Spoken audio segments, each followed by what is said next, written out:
Hey everyone, Hannah here for Finance and Fun Stuff, and today I want to go over my Lost Lands 2024 Festival Review. So this is going to be offering a letter grade for exactly how Lost Lands 2024 went, and is hopefully going to be useful to anybody who is watching this video thinking about going to Lost Lands for the first time next year. Lost Lands is my favorite festival, and I hope this review is as objective as I can be, given that I'm going to be a little bit biased because I love it so much. But I hope this is going to be helpful for anybody that is considering going next year. So I've split this into a few different categories. I'm going to be giving each category a letter grade, and then at the end we're going to be taking an average of all those categories to come up with a final letter grade for the festival. Something important to think about for Lost Lands is that they do change things pretty drastically year to year, and there can be some really big improvements over the last year, and they typically base these improvements based off of festival attendees' feedback. So any detractors that I may have in my review might be fixed by next year, so that would be really, really great, because there's only a couple of things on here that I really didn't think were the best, and if they could iron those things out, I think it would be truly the best festival on Earth, and I think it still might be already, just given the festival exposure that I have, but there may be better festivals out there, so always keep your eyes out there and watch out for all those reviews, because there's plenty of different festivals to go to, but for me, Lost Lands is my absolute favorite. So first up, the first section we have here is going to be for music, and I'm just going to straight up give Lost Lands an A+ on this.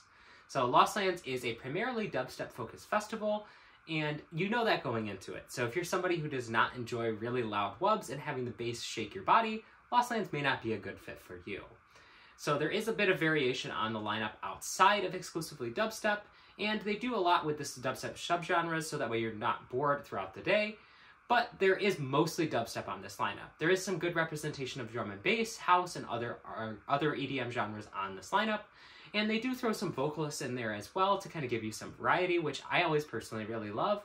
But it is a primarily dubstep-focused festival, and I think for what they are shooting for, this is a straight A+.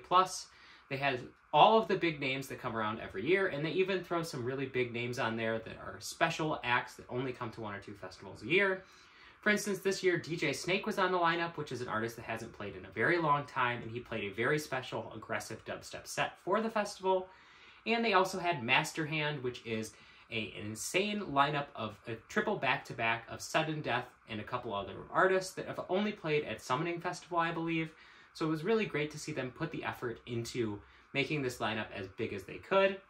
And in addition to all these big artists, they have so many smaller artists on here that are really, really incredible, and it's worth checking out.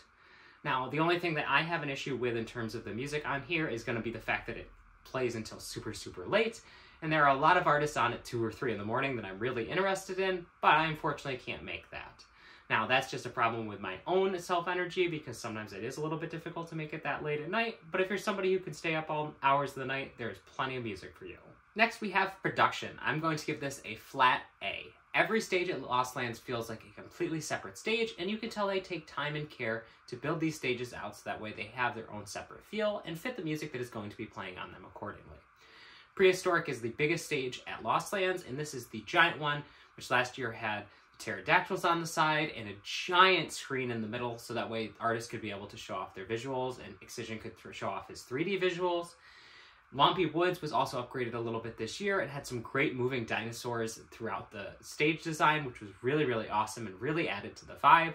And even the sound camp stages in the back are really, really nice. I personally love Subsidia. That is my favorite place to be at this festival, because it is a nice chill area, and it's where a lot of the vocalists and melodic dubstep go, which is where a lot of my personal enjoyment of dubstep comes from.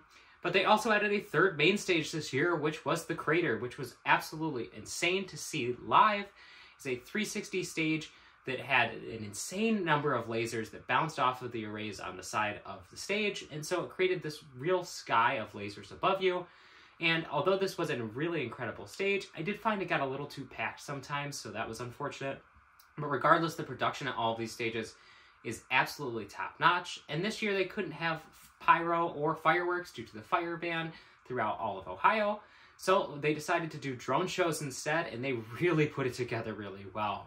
They had some insane drone shows throughout the weekend, and I personally feel like that was even better than fireworks because it was something a bit different. So hopefully they can bring back those drone shows in some capacity next year. Next we have crowd/general vibes, and I'm going to give this a B+. Lost Lands is a very welcoming community for everybody that attends, and as soon as you walk into the festival grounds, or maybe even not beforehand when you are in camp, you'll be given so many little trinkets, and your heart will just be warmed with the amount of people that want to come up and talk to you to compliment your outfit, or even just talk about whatever set they are super excited to see. People are extremely outgoing at this festival, and you will be talked to a lot about various things throughout the day, and I personally love that. As somebody who is very hypersocial, I am very excited to be able to talk to as many people as possible, and to be given so much candy and so many little trinkets throughout the festival really makes for a really nice crowd experience. Now, obviously, every festival is going to have the people there that are there for the wrong reasons, and there are going to be people there who are stealing phones and things of that nature. But for the most part, Lost Lands has a very dedicated base, and even the newcomers that come to Lost Lands seem to be pretty respectful of the area.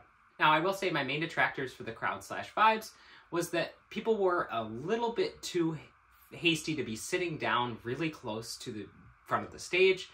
And this was even at Prehistoric during some of the later sets. People were full on sitting down on blankets very close to the stage, and then getting upset when people were dancing and inevitably landing on top of them.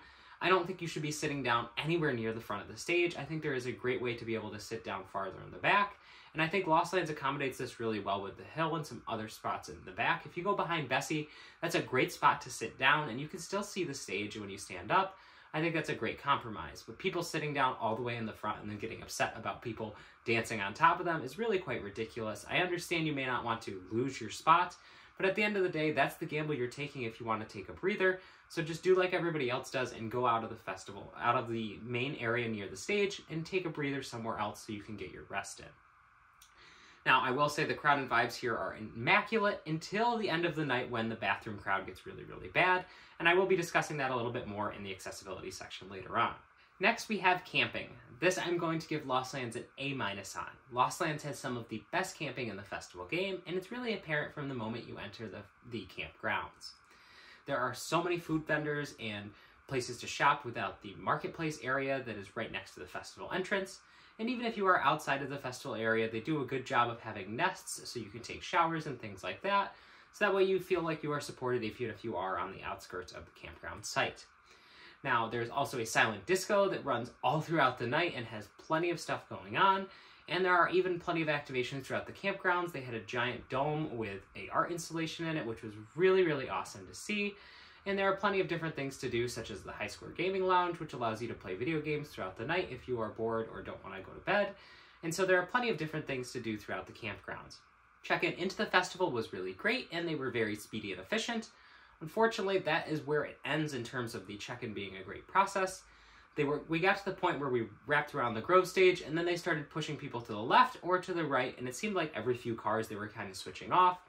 They told us to go to the left, which would have been down the hill and facing the highway, which would have been a really bad spot because it's a really slanted area to set up camp, and you're right next to the noise from the highway, which would have been really, really unfortunate.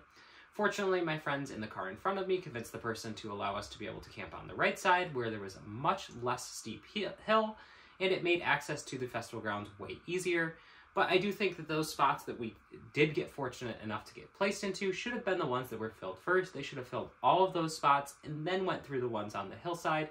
So that way the people who got there first were really given the best treatment. Now, that being said, I think they did a great job, all things considered, and the people who work the campgrounds and inputting people in are always really nice and super kind, so that is really great to see. Overall, camping is an incredible experience at Lost Lands, and I couldn't imagine doing Lost Lands without it. I've camped there for the last 2 years, and it really does make the experience. The vibes in the campground are truly immaculate, and it is some of the best camping vibes you will ever have. People constantly giving out stuff to each other when they need things, and everybody just supporting each other the best way they can. It's really a great place to camp, and I hope you do camp if you decide to go to Lost Lands. And the last section I have here is accessibility and accommodations. I'm going to give this a B. So I myself am not somebody who struggles with disabilities that are going to hinder my ability to experience these festivals, but I know a lot of people do who are considering going to these events. The only thing that I have that is a detractor to my experience a lot of times when I go to festivals is my frequent need to go to the bathroom. I'm somebody that needs to go to the bathroom every hour at the very least, and so that can make it a little bit tricky when I'm in the festival site. Lost Lands did a really good job of bathrooms this year, and they even upgraded most of the GA bathrooms to flushable toilets, which was a really nice improvement to see. Unfortunately, these bathrooms did get extremely crowded late at night, and it didn't seem like there were enough of them. If you were at certain stages, you had to walk an extreme distance just to be able to use the bathroom, and I felt like that was very unfortunate. Now, obviously, they can't have bathrooms in every single corner of the festival, but it would be nice if they were a little bit more accessible than they were. There was also an extreme amount of crowding that happened at the bathrooms after the prehistoric stage closed every single day, and even myself, who was somebody who was able to make the decision to use a urinal to make things faster and more efficient, was still barely able to get out of there without feeling like I was extremely claustrophobic because people were just crushing at the entrance to the bathroom trying to get in there. And so I do think that needs to be addressed for next year because it was a really rough experience to have to pee within an hour after the main stage closed. So those flushable bathrooms were great. They have a hand sink right there. Unfortunately, they ran out of soap by what seemed like Saturday morning, and they were putting out just the giant refill bottles out there, which was nice for about an hour until those were completely gone. So then we had absolutely no soap, which was more than fine for myself because I carry hand sanitizer and don't mind taking the concessions on the additional amount of germs that I'd be going to be getting off my skin. But for people who need that accessibility to those better hand washing stations, that was a little bit disappointing. It's important to think that the terrain at Lost Lands is very rough, and while I did see many people with ADA accommodations getting the accommodations that they were needed, it does seem like it was very difficult to be at a festival like this while being in any kind of mobility restraint. I saw people pushing their friends around in wheelchairs, which was really great to see. But given how hilly this environment it is really difficult to make that a really nice experience for somebody. So that is something to think about if you do have accessibility restrictions. There were also plenty of food vendors within the festival to be able to get food at, although some of them were better than others. You're going to want to make sure to see my video coming out soon about exactly all the food I tried at Lost Lands, so you can make an informed decision about what food to eat if you go next year. So all in all, the overall grade for Lost Lands 2024 is going to be an A. And I totally am very happy with this grade. I think that Lost Lands is the best festival I have ever been to, and I think it shows in many different ways. I think that if you are willing to know the concessions of the festival when you are going into it and understand that it's going to be a very large, crowded festival, I think you can have a really great experience at this festival. Highly recommend everybody check out Lost Lands, and if you want to see more videos related to festivals or my own finances or what's going on in my life, then you're going to want to make sure you hit that subscribe button so that way you can see these videos as they come out every single month. Thank you all so much for watching, and take care.